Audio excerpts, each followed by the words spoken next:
کہ وہ سوال جو ہے آگے جانے نہیں پاتے. تو لوگ جو ہیں بیچارے اسی یعنی کہ اسی چیز میں رہتے ہیں اور پھر آگے چلتے چل جاتے ہیں, یعنی کہ اسی جوہر کے مگر مچھ بن کے ہم رہتے ہیں اور وہیں پہ تیرتے رہتے ہیں اور اس میں کوئی وہ نہیں ہوتا. ٹھیک ہے نا.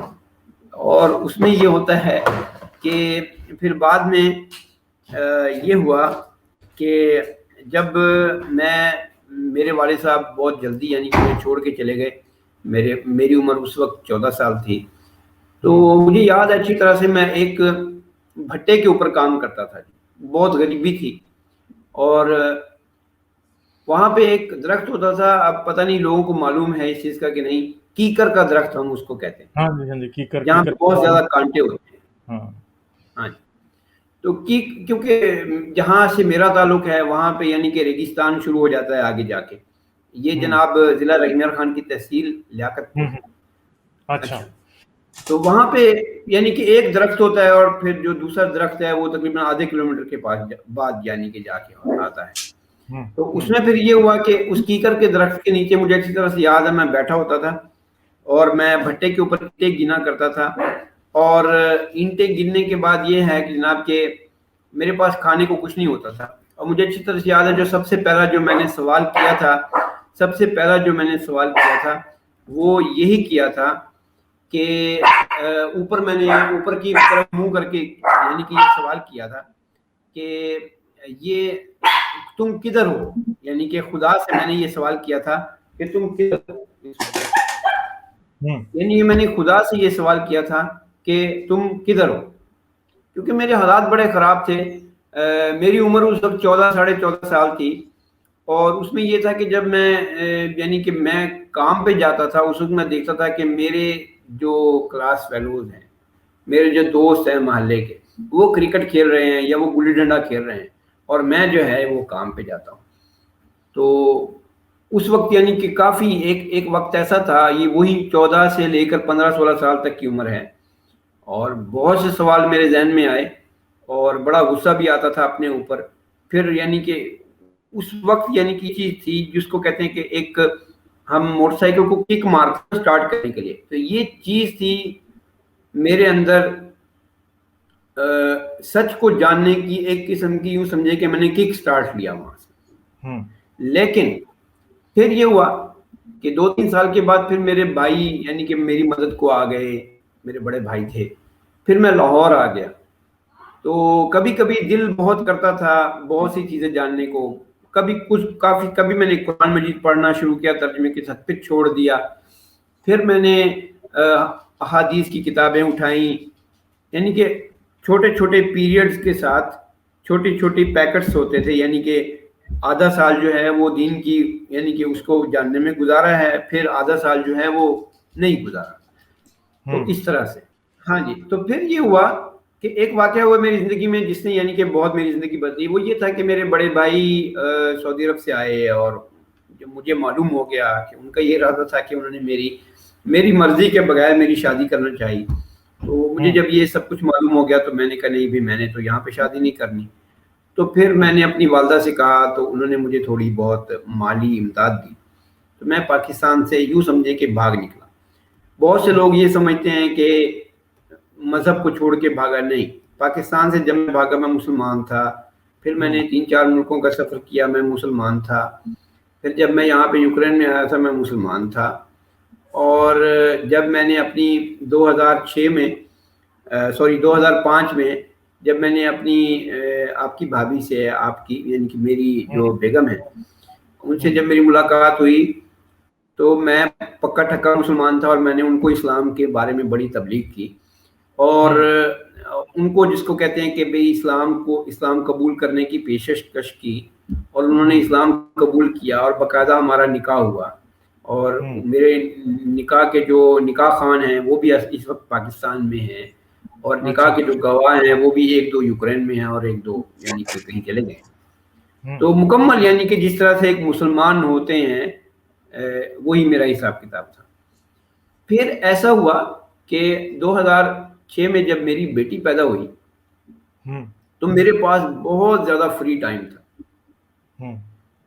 کام میرے پاس کوئی تھا نہیں, میں بچوں کو ٹیوشن دیتا تھا وہ دن میں 2 گھنٹے میں بزی ہوتا تھا، باقی 22 گھنٹے میں فری ہوتا تھا. اور گھر میں جو ہے وہ میری بیگم جو ہے وہ سارا دن بچی کے ساتھ یعنی کہ مصروف رہتی تھی، اور میرے پاس جس کو کہتے ہیں کہ بیش بہا ٹائم. تو پھر میرے دماغ میں پتہ نہیں کیا خیال آیا، تو میں نے قرآن کا مطالعہ کرنا شروع کر دیا. قرآن میرے پاس تھا ویسے، تو مجھے یاد ہے کہ انٹرنیٹ کیفے ہوتا تھا، وہاں پہ جاتا تھا، تو میں نے وہاں سے قرآن مجید ڈاؤن لوڈ کیا اردو میں، اور اس کو پرنٹ آؤٹ لیا اس کا، تو میں نے وہ پڑھنا شروع کر دیا. اس کے بعد میرے پاس میرے کچھ دوست بن گئے جو کہ کرسچن تھے، ان سے میں نے بائبل لی جو کہ رشین میں تھی. پھر میں نے پاکستان میں فون کر کے 1-2 دوستوں کو وہاں سے اردو میں اور انگلش میں بائبل منگوائی. اچھا. اس کے بعد یہاں پہ میرے یہودی، یوکرین میں بہت سارے یہودی اب بھی رہتے ہیں، تو یہودی میرے دوست تھے، انہوں نے مجھے تورات جو تھی وہ رشین میں اور انگلش میں دی. اور ایک وقت تھا میرا ارادہ یہ بھی تھا کہ میں تورات کا اردو میں ترجمہ کروں، کیونکہ تورات کا ابھی تک اردو میں کوئی خاص ترجمہ موجود نہیں. وہ پہلی 5 کتابوں کو تورا کہتے ہیں، تناخ ہوگی جو انہوں نے آپ کو دی ہوگی، جی ہاں. وہ اس میں کچھ ایکسٹرا کتابیں ہیں اولڈ ٹیسٹمنٹ سے، ہاں کچھ ربیوں کی کتابیں ہیں، بعد میں مکابیوں کی. جی ہاں، بالکل بالکل. تو بس پھر یعنی کہ میں ان چیزوں میں گم ہوتا گیا. پھر جب میں نے ان چیزوں کو پڑھنا شروع کیا تو مجھے ایک جو چیز سب سے پہلی معلوم ہوئی، وہ میرے جس کو کہتے ہیں کہ بھی ایک چیز ذہن میں آئی، یعنی کہ جو میں نے سمجھی، وہ یہ تھی کہ جو بائبل ہے اس کی جو بیس ہے وہ تورات ہے، اور جو یعنی کہ جو باتیں تورات کی ہیں وہ بائبل میں ٹرانسفر ہوتی ہیں، اور جو یعنی کہ موسٹلی مین جو بڑی بڑی یعنی کہ موٹی موٹی جو چیزیں ہیں، اور جو بائبل کی موٹی موٹی چیزیں ہیں وہ قرآن میں ٹرانسفر ہوتی ہیں، یعنی کہ وہی ہمیں وہاں پہ بھی ملیں گی نا آپ کو، یعنی کہ پتہ ہے. تو مجھے پھر یہ احساس ہو گیا کہ یہ تو ایک ہی چیز کا تسلسل ہے، یعنی کہ پہلے تورات آتی ہے، پھر اس سے ایکسٹریکٹ ہوتی ہے، یوں سمجھیں کہ بائبل، یا یعنی کہ کافی ساری چیزیں، یعنی کہ ایک تسلسل ہے اس چیز کا، پھر وہاں سے قرآن مجید نکلتا ہے. تو اتنی تو مجھے سمجھ آ گئی. تو پھر میں نے بائبل کے اوپر زیادہ وہ کرنا شروع کیا، کیونکہ میرے پاس مسلمان ارد گرد اتنے زیادہ نہیں تھے، تو میں چرچوں میں جاتا تھا. اور یہاں پہ چرچز بھی جس طرح سے ہمارے وہاں پہ شیعہ ہیں، سنی ہیں، وہابی ہیں، دیوبندی ہیں، اس طرح سے یہاں پہ بھی جو چرچز ہیں وہ رشین آرتھوڈاکس ہے، اس کے بعد یہوہ کی وٹنس ہے یہاں پہ، اس کے بعد چرچ آف 7 ڈیز ہے، اس کے بعد بیپٹسٹ ہے یہاں پہ، اس کے بعد ایک بڑا ہی عجیب قسم کا چرچ ہے، اس کا نام ہے جناب چرچ آف نیو جنریشن. وہ ابھی یعنی کہ 30-40 سال پہلے اس کا یعنی کہ وہ شروع ہوا ہے. اچھا، تو میں نے ان سب چرچز میں جانا شروع کر دیا. تو جب میں ان چرچز میں جاتا تھا تو یہ لوگ مجھے بڑے پیار سے ملتے تھے، کیونکہ بیپٹسٹ سمجھتے تھے کہ میں بیپٹسٹ ہونے آ گیا ہوں، اور نیو جنریشن والے سمجھتے تھے کہ یہ ہمارا بندہ ہے، یعنی کہ اس کو کھینچو اپنی طرف. یہوہ کی وٹنس جو ہے وہ کہتے تھے کہ یہ ہمارا بندہ ہے، اس کو ہمارے پاس، یعنی کہ اس کو باہر نہیں جانے دینا اس کو. تو جب میں بحث کرتا تھا ان کے ساتھ، ان کے یعنی کہ بڑے پاسٹر جو تھے، تو میں تو ساری رات بیٹھ کے پڑھ کے آیا ہوتا تھا. ان کے تو ہوائی فائر ہوتے ہیں جس طرح سے ہمارے مولویوں کے ہوتے ہیں. تو وہ سرسری سی باتیں کرتے تھے کہ جی اللہ نے تو کہا ہے کہ پیار کرو، اور عیسیٰ نے کہا ہے کہ یہ کرو، اور تو میں کہتا تھا کہ یار یہ تو باری ساری باتیں چھوڑو کہ یہ فلاں فلاں جو آیت ہے مجھے تم اس کی یعنی کہ بتاؤ. اب پھر مجھے یہ چیز معلوم ہوئی کہ وہ پاسٹر نے وہ خود تو پڑھا ہوتا نہیں تھا، جیسے بالکل جیسے ہمارے مولوی ہوتے ہیں وہ تلاوت کرتے ہیں بس. تو کرسچن کا بھی یہی مسئلہ ہے، بہت سارے جو نوجوان جو پاسٹر ہیں ان کا یہی مسئلہ ہے کہ وہ بیچارے بس سرسری سا پڑھتے ہیں اور وہ پاسٹر پاس کرتے ہیں.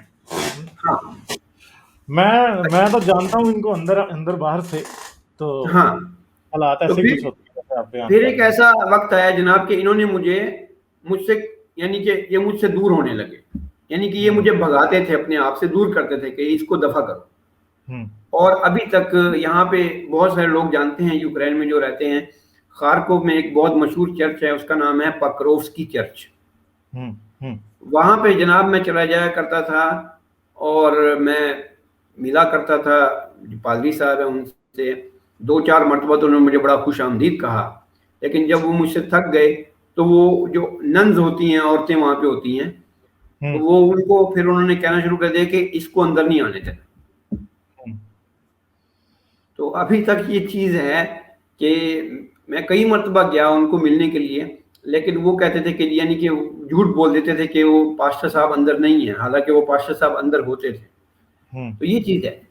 پھر یہ ہوا کہ پھر میں نے یہ ان کس چیزوں سے، ڈینومینیشن کا تھا یہ پکراسکی چرچ؟ ہاں جی، یہ رشین آرتھوڈاکس تھے یا کیتھولک تھے؟ یہ رشین آرتھوڈاکس تھے۔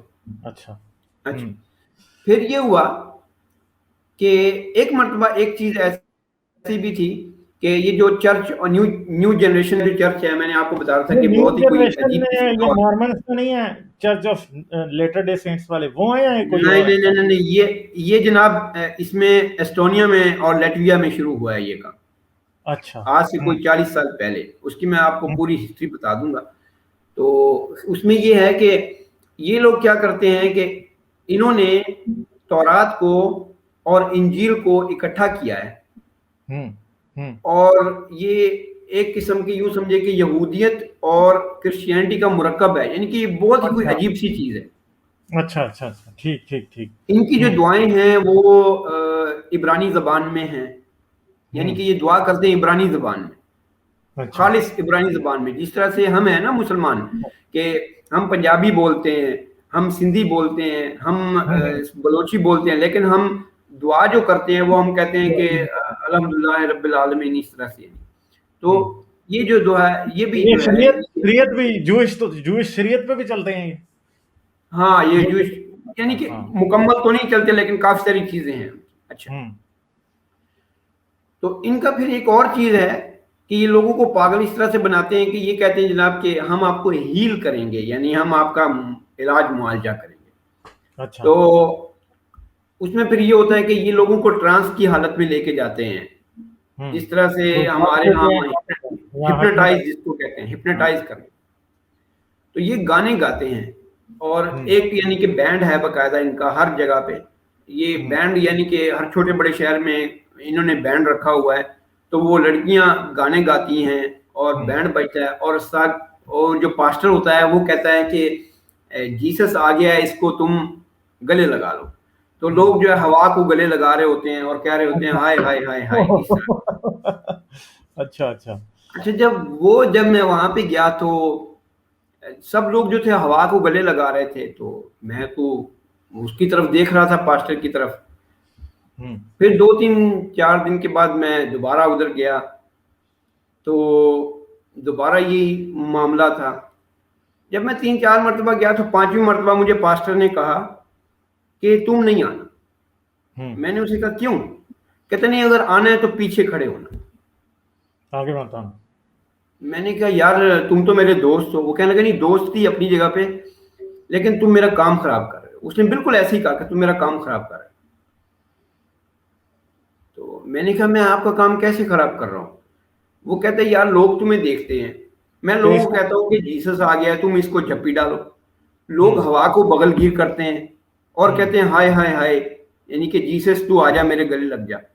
اور تم جو ہو تمہارے اوپر کوئی اثر ہی نہیں ہوتا، تو وہ لوگ تمہاری طرف دیکھنا شروع کر دیتے ہیں کہ یار یہ لوگوں کو ہوش آنا شروع ہو گیا کہ بھئی یہ اس کے اوپر تو کوئی اثر نہیں ہو رہا، میں پاگل تو نہیں ہوں کہ یعنی کہ اس کے اوپر کوئی اثر نہیں ہو رہا، لیکن مجھے جیسس نظر آ رہا ہے۔ تو لوگوں کو ٹرانس کی حالت میں جب آپ لے کے جاتے ہیں تو آپ کو مکمل ایک ماحول بنانا پڑتا ہے۔ تو میں اس ماحول میں ایک قسم کا خلل بننا شروع ہو گیا، تو اس نے مجھے ہٹا دیا۔ تو یہ خیر پھر لمبی ساری کہانی ہے، پھر کیا ہوا بعد میں، بہرحال یعنی کہ یہ ڈرامے بازی ہیں ان کی۔ پھر یہ ہوا کہ پھر میں نے اپنا بلاگ بنایا اور میں نے سوچا کہ میں اس بارے میں لکھوں گا۔ تو میں نے پھر وہاں پہ میری ملاقات جو ہے سے ہوئی، شاید آپ اس کو جانتے ہیں کہ نہیں۔ کا میں نے نام تو سنا ہے مگر مجھے نہیں پتا، میں ان کا مکمل نام نہیں لوں گا۔ ہاں ٹھیک ہے، اگر ایسے ہیں کوئی بلاگر ہیں شاید میں جانتا ہوں، ہو سکتا ہے۔ ہاں جی، تو وہ ہیں، ان کے ساتھ میری ملاقات ہوئی تو انہوں نے بہت کچھ بتایا قرآن کے بارے میں، ظاہر سی بات ہے انہوں نے تو وہ تو سمندر تھے اس چیز کا، تو انہوں نے کافی ساری چیزیں بتائیں سے، اور یعنی کہ جب میری ملاقات ہوئی تو ہم دونوں میں ایک چیز مشترک تھی، وہ یہ تھی کہ میرے پیج کا نام تھا ذوق تنقید، تو انہوں نے مجھے پوچھا کہ آپ کے پیج کا کیا مطلب ہے، تو میں نے انہیں کہا کہ جی دیکھیں ذوق تنقید یعنی کہ تنقید کرنی ہے کسی تمیز کے ساتھ، کسی کو گالی نہیں دینی ہے، کسی کو اوئے نہیں کرنا، کسی کے ساتھ بدتمیزی نہیں کرنی ہے۔ تو وہ مجھے کہنے لگے کہ یار آپ تو میرے یعنی کہ بڑے قریب ہیں روحانی حساب سے، کیونکہ میں تو کہنے کا مطلب ہے میں بھی یہی چاہتا ہوں کہ لوگ قرآن کو پڑھیں اور سمجھیں اور پھر فیصلہ کریں، اور بدتمیزی نہیں ہے، کوئی کسی کے اوپر فتوے بازی نہیں ہے، کسی کو ماں بہن کی گالی نہیں نکالنی۔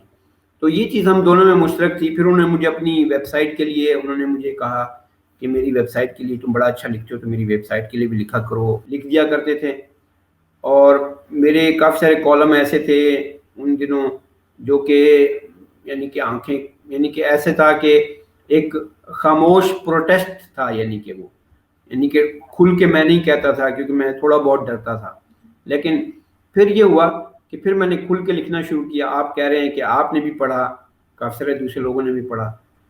تو اسلام کو جو میں نے چھوڑا ہے وہ 2011 میں آ کے میں نے چھوڑا ہے، یعنی کہ لوگ تو آج کل فیشن میں ہی آ کے ہو جاتے ہیں نا ملحد کچھ، یعنی کہ میں یہ کہہ رہا ہوں کہ آج کل جو نئے بچے ہیں وہ بیچارے فیشن میں ملحد ہو جاتے ہیں۔ ابھی 2 دن پہلے مجھے ایک میسج آیا ہوا تھا کہ یار میں غیر مسلم ہونا چاہتا ہوں، مجھے تھوڑی سی ٹپس دے۔ تو میں نے کہا میرے پاس تو کوئی ٹپس نہیں ہے، یہ کوئی کرکٹ کا میچ تو نہیں ہے، آپ جائیں، آپ کتابیں پڑھیں، آپ انٹرنیٹ آپ کے سامنے کھلا ہوا ہے۔ ہم تو جس وقت ہم نے پڑھنا شروع کیا اس وقت تو انٹرنیٹ کے اوپر بھی اتنا کچھ موجود نہیں تھا، تو آپ پڑھیں، آپ پہلے آپ قرآن مجید کو پڑھیں، پہلے آپ احادیث کی کتابوں کو پڑھیں، پھر آپ یعنی کہ آگے نکلیں۔ یہ نہیں ہے کہ میں بھائی غیر مسلم ہونا چاہتا ہوں، تو لوگ کافی سارے لوگ یہ سمجھتے ہیں کہ غیر مسلم ہونے سے کوئی فائدہ ملتا ہے۔ ہاں، پاکستان میں لوگ یہ سمجھتے ہیں کہ یار یہ تو اسلام کے خلاف بولتے ہیں، تو پتہ نہیں ان کو امریکہ نے ویزا دے دینا ہے 2 منٹ میں، پتہ نہیں کیا ہو جانا ہے۔ حالانکہ ہماری زندگیاں خراب ہوئی ہیں اس کے خلاف بولنے کی وجہ سے، ٹھیک نہیں۔ بہت کم لوگ ایسے ہیں جن کی زندگیاں جو ہیں واقعی خراب ہوئی ہیں، جیسے آپ کی ہے، اور مجھے کافی ساری دھمکیاں وغیرہ ملی، لیکن یہ حقیقت ہے، یہ ایک حقیقت ہے، اور یہ بڑے افسوس سے کہنا پڑتا ہے کہ بہت سے لوگ ایسے بھی ہیں، میں ان کا نام نہیں لینا چاہتا، جو کہ میرا خیال ہے کہ وہ نام کے مولد تھے۔ میں ان کو ذاتی طور پہ یعنی کہ فیس بک پہ جانتا ہوں، وہ جناب آئے ہیں، ہالینڈ میں آئے ہیں، جرمنی میں آئے ہیں، وہ اپنا آپ کے اٹلی میں آئے ہیں، کینیڈا میں گئے ہیں، اور انہوں نے پاسپورٹ لیے ہیں، اور پاسپورٹ لینے کے بعد بالکل خاموش ہو گئے۔ تو لوگوں نے الحاد کو بھی استعمال کیا ہے جس طرح سے لوگ احمدیت کو استعمال کرتے ہیں۔ تو پھر اس میں پھر یہی ہے کہ کافی سارے لوگوں نے اپرچونٹی بھی لی ہے، جو ملحد بنے ہیں، نام کے ملحد بنے ہیں، اور آ کے پاسپورٹ لیا ہے۔ کیونکہ میں ایک لڑکی کو جانتا ہوں، بڑی وہ ایکٹیو تھی کسی زمانے، پھر جو ہی وہ یورپ میں آئی، اس کو جو ہی پاسپورٹ ملا 2 سال کے بعد، تو وہ بالکل غائب ہو گئی۔ ابھی بھی میری کبھی کبھی بات ہوتی ہے تو وہ کہتی ہے کہ چھوڑو یار ان چیزوں کو کیا کرنا ہے، میں تو انجوائے کر رہی ہوں لائف کو۔ تو یہ چیز ہوتی ہے سر، یہ فرق ہے نا ایک ایکٹیوسٹ میں اور ایک عام بندے میں، ٹھیک ہے۔ اب آپ ایکٹیوسٹ ہیں، میں ایکٹیوسٹ ہوں، میں سمجھ سکتا ہوں کہ آپ کے پاس موٹیویشن کیا ہے، آپ میری سمجھ سکیں گے، میں آپ کی سمجھ سکوں گا۔ تو ایکٹیوسٹ لوگ جو ہوتے ہیں وہ آرام سے بیٹھ نہیں سکتے، دنیا میں برا ہو گیا بالکل، تو ایسا نہیں ہوگا کہ آپ یہ سمجھیں کہ میری رسپانسبلٹی نہیں ہے چیزوں کو ٹھیک کرنا۔ ہاں بس وہی نا، لوگوں نے استعمال کیا ہے الحاد کو کافی، تو آئے ہیں، ان کو پاسپورٹ وغیرہ ملے ہیں، تو اس کے بعد بالکل یعنی کہ یہ تو 2 نمبر ہی ہے نا ایک قسم کی۔ تو یہ چیز ہے۔ پھر 2012 میں جب میں نے لکھنا شروع کیا، 2011 میں نے اسلام کو تو یعنی کہ یہ نہیں کہ میں نے خیر بات کہہ دیا تھا، لیکن مجھے معلوم ہو گیا تھا کہ جو چیز میں نے بچپن سے اس کو میں نے اپنے گلے لگایا ہوا تھا اس میں کچھ گڑبڑ ہے۔ تو یہ بہت مشکل وقت تھا میرے لیے، 2010، 2011، 2012، کیونکہ یہ وہ کیفیت ہوتی ہے کہ جب ایک بچہ جو ہوتا ہے اس نے اپنے ہاتھ میں بھالو پکڑا ہوتا ہے، اس کا وہ بہت ہی یعنی بلوڈ قسم کا بھالو ہوتا ہے، تو جب ہاں، آپ اسے جب وہ بھالو کھینچتے ہیں تو وہ رونے لگتا ہے. تو یہی میری حالت تھی کہ مجھے معلوم ہو گیا تھا کہ کچھ نہ کچھ گڑبڑ ہے، لیکن دل نہیں مانتا تھا کہ یار اس کو چھوڑنے کا، یہ چیز. تو پھر آہستہ آہستہ انلائٹن ہوئے، پڑھتے رہے. پاکستان میں بہت سارے دینی جو لوگ ہیں، آپ ان کے نام جانتے ہیں، انہوں نے بڑی مدد کی اس بارے میں.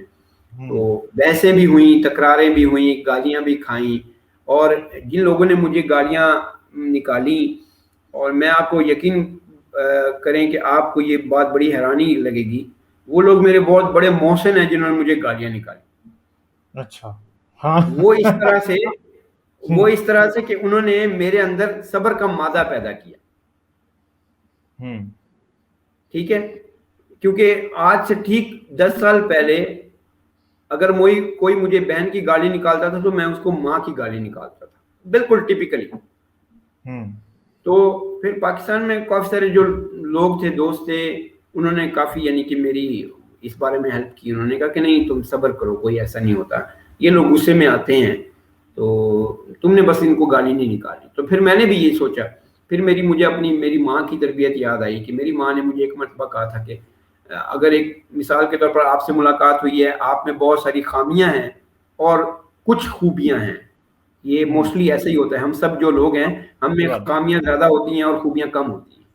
تو میری ماں نے کہا تھا، مجھے اچھی طرح سے یاد ہے کہ لوگوں سے ہمیشہ جو خامیاں ہوتی ہیں ان کے اوپر اپنی آنکھیں بند کر لیا کرو، اور جو خوبیاں ہوتی ہیں اس کو یعنی کہ لے لیا کرو. بس یہ کرنا ہے تم نے اپنی زندگی میں.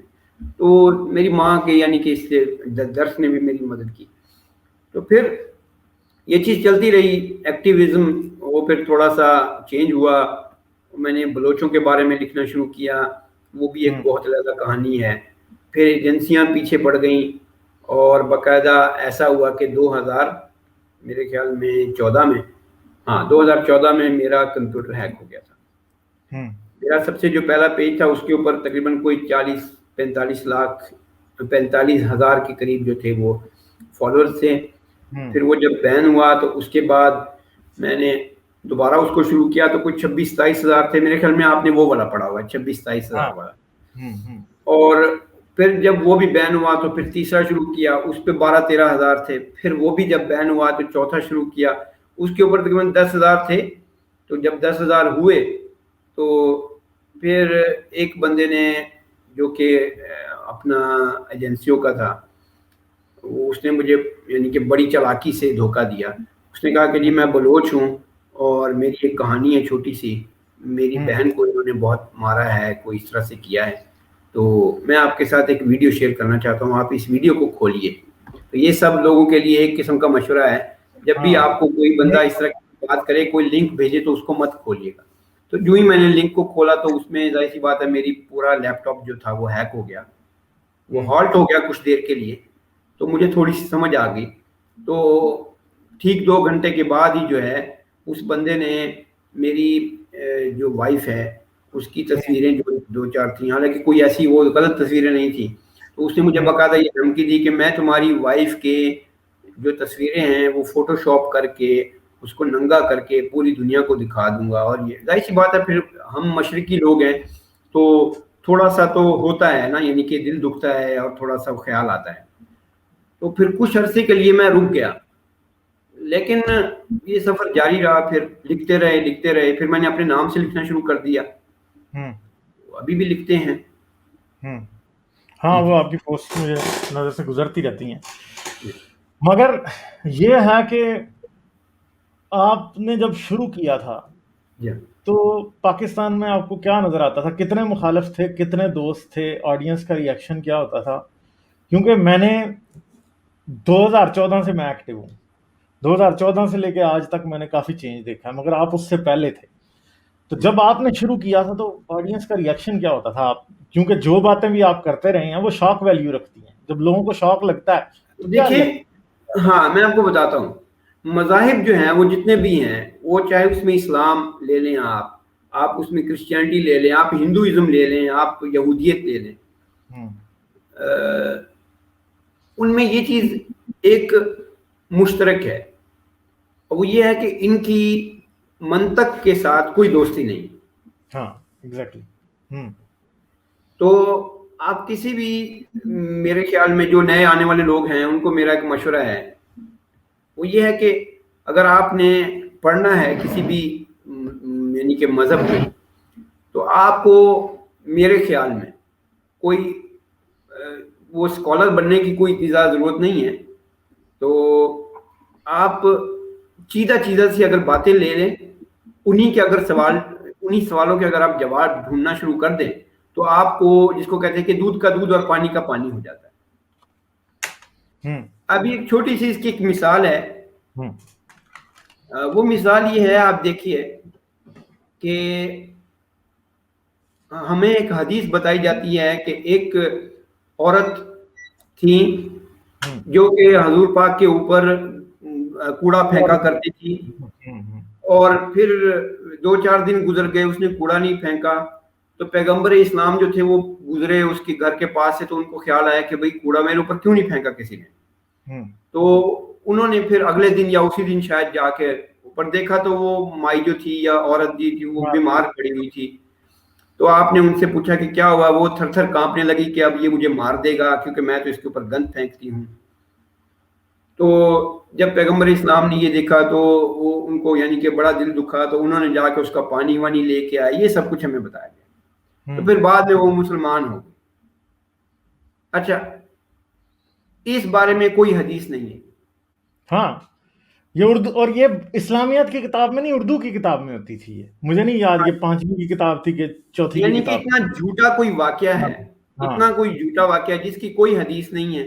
اچھا چلیں ٹھیک ہے, وہ عورت مسلمان ہو گئی, یہ تو ایک بہت بڑا واقعہ ہے نا اسلام کی تاریخ میں. اگر وہ مسلمان ہو گئی آپ کے یعنی کہ اس کو دیکھ کر, اس کے سلوک کو دیکھ کے, اس کا نام کیا تھا کسی کو کوئی معلوم نہیں. اچھا پھر وہ جب مسلمان ہوگی تو وہ کہاں گئی, کیونکہ جتنے لوگ جو ہیں وہ مسلمان ہوئے ہیں ان سب کی تھوڑی بہت تاریخ ملتی ہے, کوئی پتہ نہیں ہے.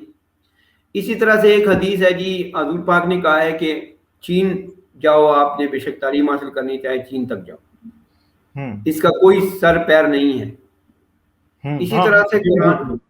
اسی طرح سے قرآن میں آپ دیکھ لیں, اگر ہم ایک سوال کرتے ہیں کہ انسان کو کیسے بنایا گیا, تو ایک آیت میں ہے کہ جناب ایک پانی کے گندے قطرے سے بنایا گیا.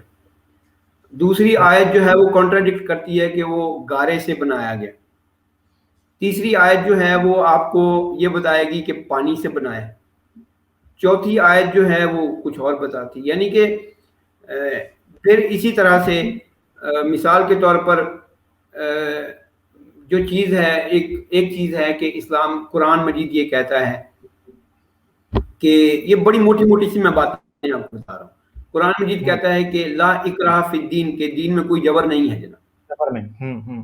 ٹھیک ہے, لیکن پھر ہمیں قرآن یہ بتاتا ہے کہ ان کا پیچھا کرو, یہ تمہیں جہاں بھی ملے ان کو مارو, خدا کی راہ میں ان کو یا مارو یا پھر تم خود قربان ہو. بقرہ کی 29 اور میرے خیال ہے 28. پھر اسی طرح سے عورتوں کے بارے میں یعنی کہ صاف واضح طور پہ لکھا ہوا ہے کہ عورتوں کو مارو. اب تھوڑا مارو یا زیادہ مارو, کیوں مارو؟ اس کا جواب ہمیں یہی ملتا ہے کہ جناب وہ تو جی اب وہ اس طرح سے, یعنی کہ ابھی دیکھیں جب مجھے کوئی یہ کہتا ہے کہ عورت کم عقل ہے یا فلاں فلاں روایت سے ہے یا فلاں فلاں حدیث سے ہے, تو میں تو سمجھتا ہوں کہ میری ماں کو کوئی گالی نکال رہا ہے. ابھی اس طرح سے شیعہ لوگوں کا بھی ہے. ابھی پچھلے دن تھوڑی سی بحث ہوئی تھی, تو لوگ شیعہ لوگ جو تھے وہ میرے اوپر آ کے مجھے یعنی کہ گالیاں نکالنا شروع ہو گئے. تو وہ کہہ رہے تھے جی کہ وہ حضرت علی نے یہ, تو میں نے کہا بھائی لحاظ کہنے کا مطلب ہے وہ بلاغہ میں جو ہے وہ لکھا ہوا ہے کہ عورت جو ہے وہ سانپ ہے. اب تم مجھے یہ بتاؤ کہ کیا تم اپنی عورت کو سانپ, ماں کو سانپ سمجھتے ہو؟ چلو بیوی کی تو سمجھ آ جاتی ہے, چلو ہاں, کیا تم اپنی بہن کو سانپ سمجھتے ہو؟ عورت جو ہے وہ برائی کی جڑ ہے, تمہاری ماں برائی کی جڑ ہے. یعنی کہ اتنی بیسک چیزیں ہیں, اور یہ صرف قرآن میں نہیں ہے, یہ چیزیں صرف حدیثوں میں نہیں ہیں, یہ چیزیں جو ہیں آپ کو ہندوازم میں بھی ملیں گی.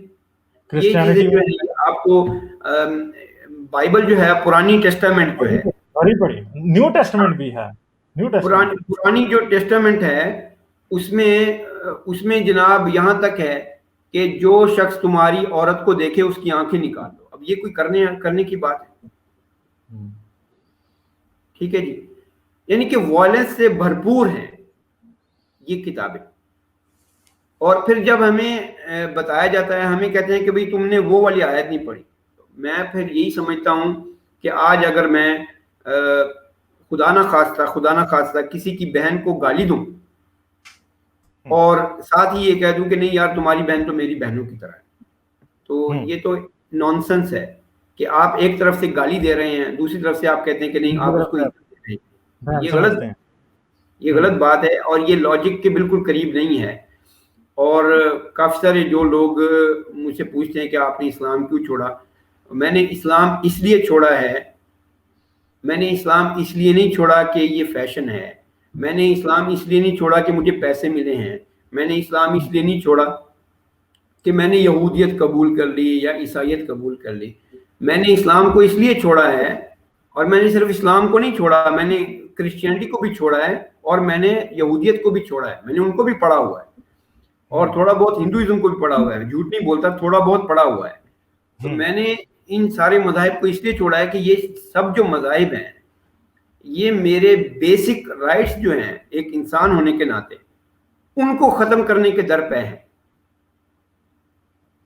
یہ مجھ سے سوچنے سمجھنے کی صلاحیت جو ہے اس کو چھین لینا چاہتے ہیں. یہ مجھے کہتے ہیں کہ یہ میری زندگی کو, اب دیکھیں ایک کتاب ہے جس کا نام بائبل ہے, ایک کتاب ہے جس کا نام قرآن ہے, ایک کتاب ہے جس کا نام تورات, یعنی ان کے ہمیں تو معلوم ہی نہیں کہ یہ چیزیں کہاں سے آئی. اس کی ایک چھوٹی سی میں آپ کو مثال دیتا ہوں, وہ یہ ہے کہ آپ یہ دیکھ لیں کہ جب آپ نے کبھی پینسل خریدی ہے غالب؟ بالکل خریدی, ہر ایک نے خریدی جی. جب آپ پینسل خریدتے ہیں تو آپ کو شاید یاد ہو, مجھے تو بھی یاد ہے کہ ہم اس کو چلا کر دیکھتے ہیں کہ چلتی بھی ہے کہ نہیں ہے. ایسے ہی ہوتا تھا نا پہلے, جب ہم اب بھی ایسے ہوتا ہے کہ جب ہم پینسل لینے جاتے ہیں تو ہم اس کو چلا کے دیکھتے ہیں کہ چل بھی رہی ہے کہ نہیں چل رہی. بالکل. اس پینسل کی قیمت کتنی ہے؟ 5 روپے, 10 روپے. اب ہم جب 5 روپے جو ہم خرچ کر رہے ہیں, ہم دکاندار کے اوپر 5 روپے کا اعتبار نہیں کرتے, نہیں کر رہے. ایگزیکٹلی نہیں کرتے ہم کہ جی ہم نے یہ پینسل چلا کے دیکھنی چلتی ہے کہ نہیں چلتی. تو آپ مجھے میرے ہاتھ میں ایک کتاب دے رہے ہیں, آپ کہتے ہیں کہ تم اپنی پوری زندگی جو ہے اس کے مطابق گزار لو, تو میرا تو پھر حق بنتا ہے کہ میں اس کو چیک کروں. اگر میں پینسل کو چیک کرتا ہوں جو کہ میں نے 2 ہفتے چلا کے پھینک دینی ہے, تو آپ تو مجھے یہ کہہ رہے ہیں کہ یہ جو کتاب ہے تم نے اس کے مطابق اپنی پوری زندگی گزارنی ہے, اور اس کو چیک ہی نہیں کرتا, اس کو چیک بھی نہیں کرنا. یہ تو بے دکھی بات ہے نا. تو یہی چیز ہے جو کہ بہت اہم ہے, لوگ اس کے اوپر توجہ نہیں دیتے. اور کافی ساری دوسری باتیں ہیں جو کہ یعنی کہ لوگ ایک قسم کا لکیر کے فقیر ہم اس کو کہتے ہیں, یعنی کہ جتنے بھی یہ جو کتابیں ہیں, اور میں تو صرف قرآن کی بات نہیں کرتا, میں احادیث کی بات نہیں کرتا, میں یہودیت, عیسائیت, ہندوازم کی بات نہیں کرتا, میں تو ابھی ایک اور جگہ چیز جو میں نے نوٹ کی ہے پچھلے 5-6 سالوں میں, یہ ہے کہ کوئی بھی نظریہ آپ لے لیں, کوئی بھی نظریہ, یہ بات میں کہنا چاہتا ہوں, اور میری آپ سے ریکویسٹ ہے کہ آپ بھی اس کے اوپر غور کریں, اور اس کے اوپر اگر ہو سکے تو ایک پوری بحث کریں, کافی سارے لوگوں کو بلائیں, ہم اس کے اوپر بحث کریں, کیونکہ کافی سارے لوگ ہیں جو اسلام کو چھوڑ دیتے ہیں اور کمیونزم میں جا کے اٹک جاتے ہیں. ہاں ایگزیکٹلی یعنی کہ ایک کال کوٹھڑی سے نکل کے وہ دوسری کال کوٹھڑی میں جا کے قید ہو جاتے ہیں. تو جتنے بھی یہ نظریات ہیں, اور اس میں پنجابی قوم بھی آ جاتی ہے, قومیت کا نظریہ آ جاتا ہے, اس میں بلوچی قوم آ جاتی ہے, اس میں آپ پشتون آ جاتے ہیں, اس میں یوکرینی آ جاتے ہیں, اس میں بنگلہ دیشی آ جاتے ہیں. کیونکہ کوئی بھی نظریہ جو مجھ سے یہ کہتا ہے کہ میرا دفاع کرو, اس کا مطلب ہے کہ وہاں پہ کچھ نہ کچھ گڑبڑ. اگر میں آج آپ کو اپنے ساتھ لے کے چلتا ہوں اور کہتا ہوں کہ میرے پیچھے بندوق لے کر آؤ، تو اس کا مطلب کیا ہے؟ اس کا مطلب تو یہی ہے کہ کوئی نہ کوئی گڑبڑ ہے، میں نے کسی کو کچھ لینا دینا ہے، یا کوئی میرا ہاں دشمن ہے کوئی، دشمن ہاں ہے۔ مطلب انسیکیور ہوں. ہاں جی، تو یہ ہوں جتنے بھی نظریات ہیں یہ اپنے آپ کو انسیکیور فیل کرتے ہیں، اور یہ لوگوں کو اپنا گرویدہ بنا کے ان سے اپنا دفاع کرواتے ہیں۔ ہوں ابھی دیکھیں، ایک عام سی ایک چیز ہے کہ وہ اللہ جس نے سب کچھ بنا دیا ہے، وہ اپنی مسجد کیوں نہیں بنا لیتا بھائی؟ ہوں آپ سے کیوں چندہ مانگتا ہے، ہم سے کیوں چندہ مجھ مانگتا سے ہے؟ کیوں چندہ مانگتا ہے ہوں وہ اللہ جس نے سب کچھ کر لیا ہے، ٹھیک ہے جی، جس نے سب کچھ کر لیا ہے، وہ اپنے خانہ کعبہ کا جو دفاع وہ خود کیوں نہیں کر سکتا؟ اس کے لیے وہاں پہ کیوں کھڑے ہوئے ہیں صورتیں؟ ہوں وہ لوگ کہتے ہیں جی وہ نظام کو ٹھیک کرنے کے لیے، تو پھر دیکھیں وہ تو معجزے کرنے والا ہے نا، وہ ایک چھوٹا سا معجزہ کر دے، وہ ہمیں ایسا کر دے کہ ہم وہاں پہ جا کے کوئی نظام توڑے ہی نا، ہوں وہ تو ہماری پروگرامنگ کرنے والا ہے نا، تو وہ 2 دن کے لیے ہماری ایسی پروگرامنگ کر دیں کہ ہم خانہ کعبہ کے قریب جو ہے وہ نظم و ضبط قائم رکھیں۔ یعنی کہ ایسی ایسی چیزیں ہیں جو کہ بے تکی ہیں، یہ خود کہتے ہیں، ان کی اپنی باتیں ہیں کہ اللہ نے تو ہر کچھ کر دیا ہے، سب کچھ کر دیا ہے۔ پھر جب ان سے سوال کرو تو یہ پھر ماں بہن کی گالیاں نکال کے ایک طرف ہو جاتے ہیں۔ بس وہی ہے کہ یہ نظریات کے قیدی ہیں، اور جب ہم نظریے کے قیدی ہو جاتے ہیں تو پھر ہمیں کچھ چیز سمجھ نہیں آتی۔ اچھا سر، ویسے ایک بات ہے کہ پاکستان میں تو میں سمجھتا ہوں کہ ایک مختلف سوچ رکھنے والے بندے کا سانس لینا بڑا مشکل ہے. بلاسفمی لا، پھر دوسری جو بندشیں ہیں، سوشل میڈیا سینسرشپ، ہر ایک چیز، مطلب میں کہتا ہوں کہ انسان کے جو بنیادی حقوق ہیں وہ میرے تو جہاں تک مجھے نظر آتا ہے کہ وہ ڈلیور ہی نہیں ہو رہے. تو آپ کیا سمجھتے ہیں کہ بلاسفمی لا نے اس میں کتنا کیا ہوگا کنٹریبیوٹ لوگوں کو مزید ریسٹرکٹ کرنے؟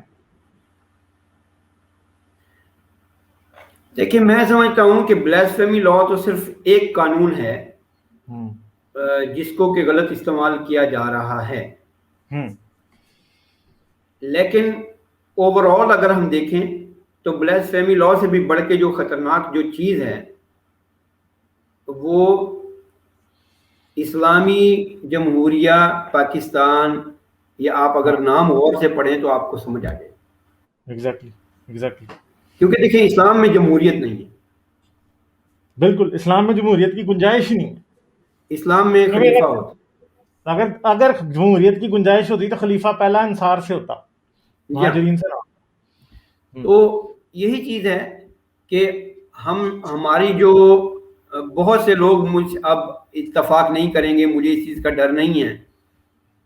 پاکستان بننے کے فوری بعد یہ ظلم ہوا کہ قائد اعظم جیسے بھی تھے وہ ایک سیکولر انسان تھے، وہ فوت ہو گئے، اور ان کی فوتگی کے بعد ایسا خلا پیدا ہوا کہ پاکستان کے اوپر جتنے بھی وڈیرے شڈیرے تھے وہ آ گئے.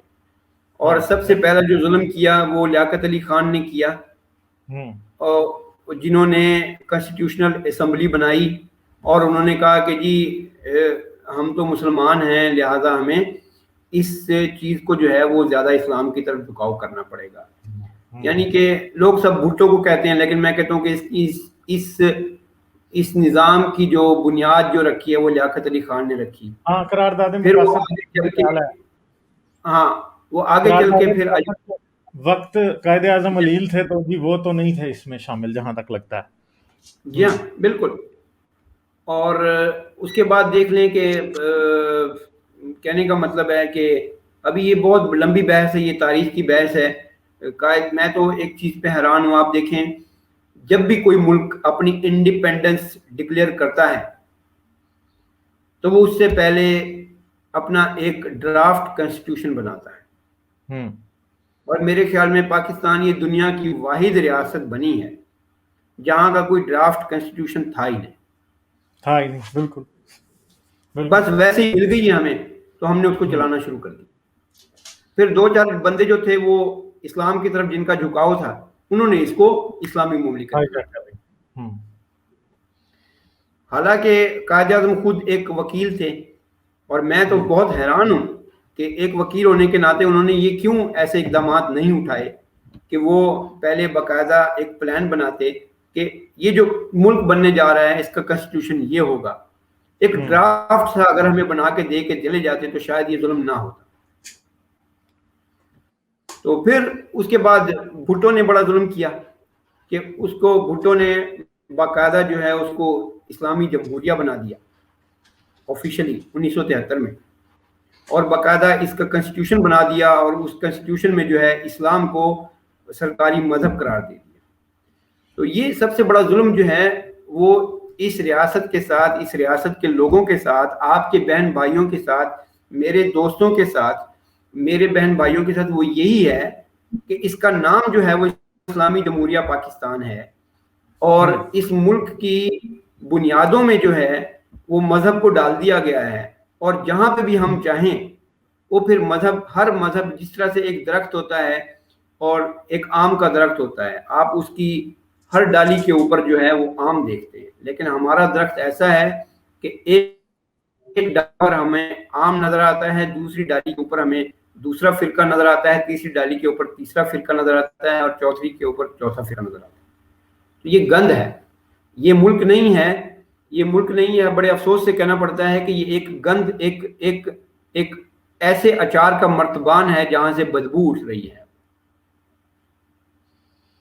ویسے قائد اعظم کے وقت میں جو ہے جوگندر ناتھ منڈل کو جو ہے وہ اپوائنٹ کیا گیا تھا کہ وہ لا بنائیں گے، کانسٹیٹیوشن بنائیں گے. انہوں نے جوگندر ناتھ منڈل کو جوتیاں مار کے نکال دیا.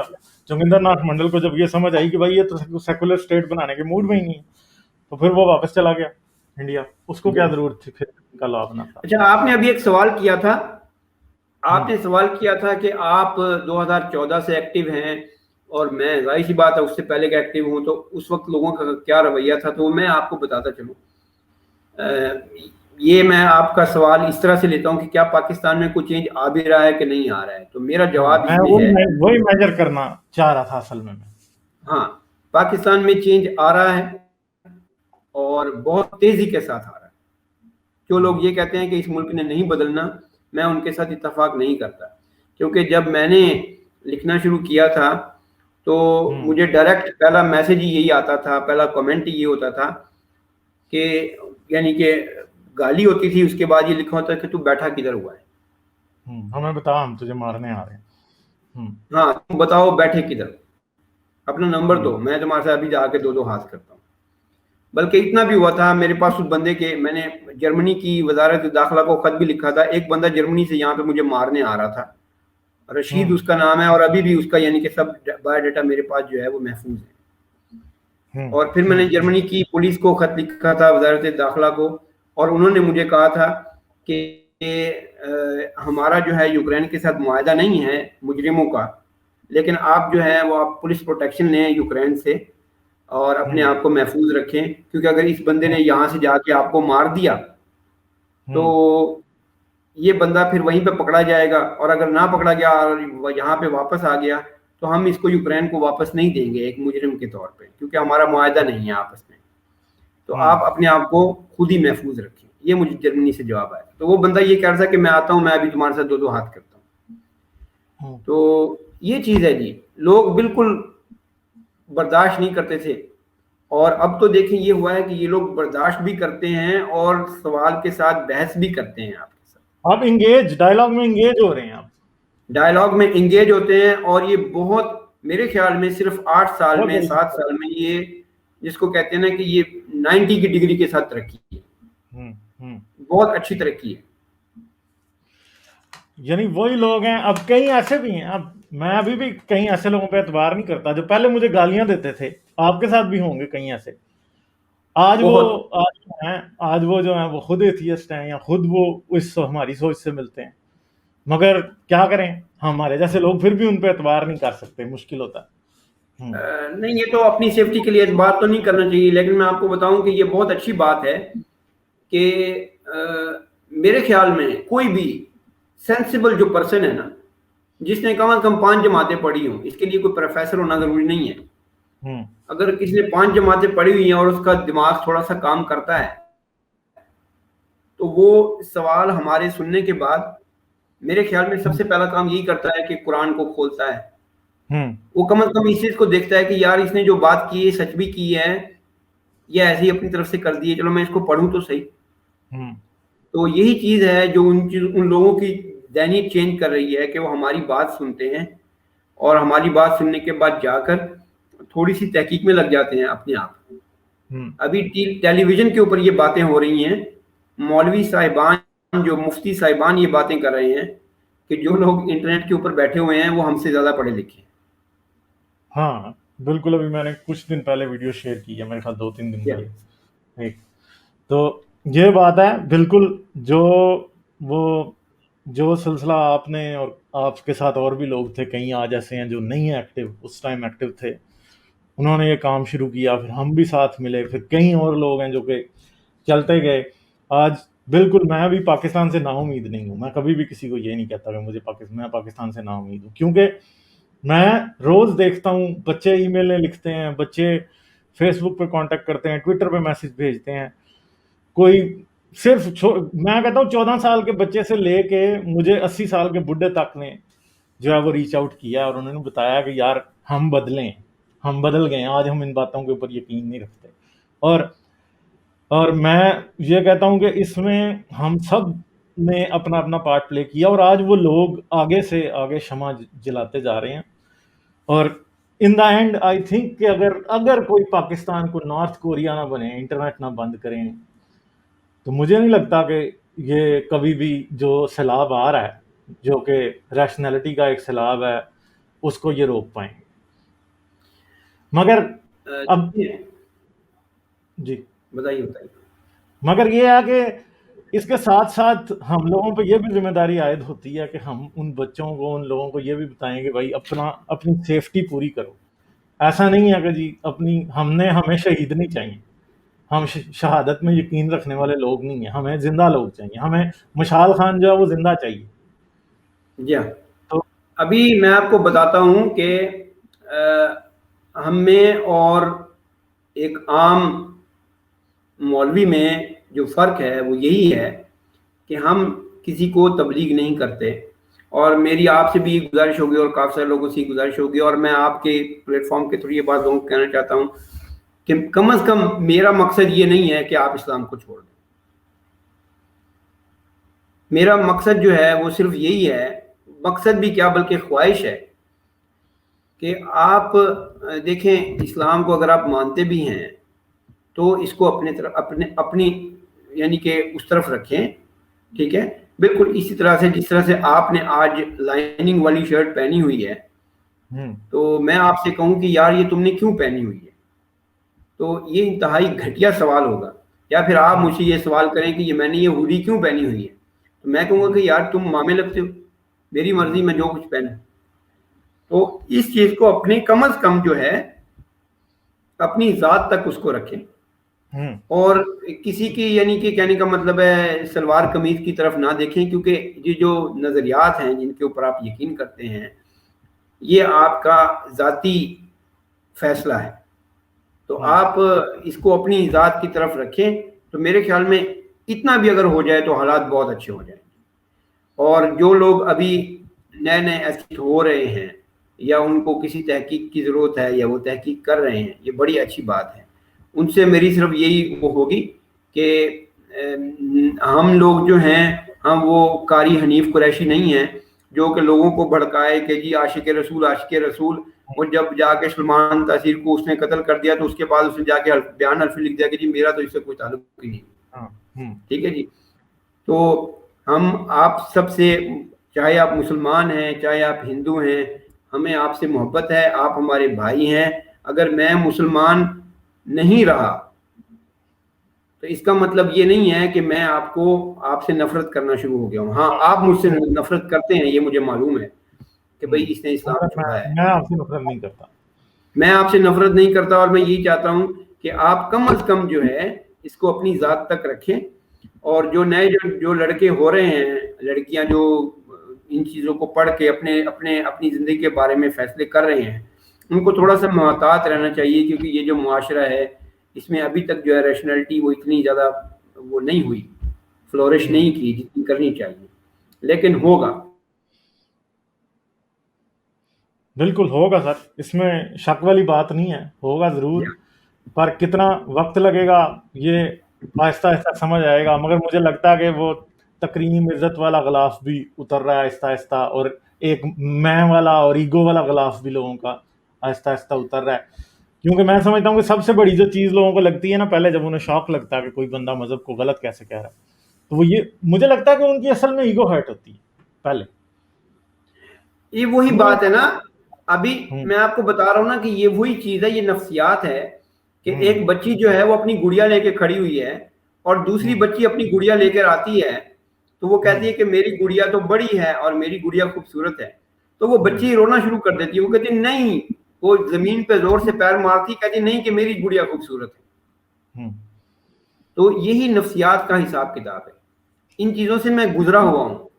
مجھے ہوں بڑا دکھ ہوتا تھا، میں راتوں کو روتا تھا کہ یہ کیا ہو رہا ہے میرے ساتھ، کیونکہ وہ چیز جو بچپن سے ہمارے دماغ میں فٹ کی گئی تھی وہ ہوں میرے ہاتھوں سے ریت کی طرح نکل رہی تھی، تو مجھے دکھ ہوتا تھا.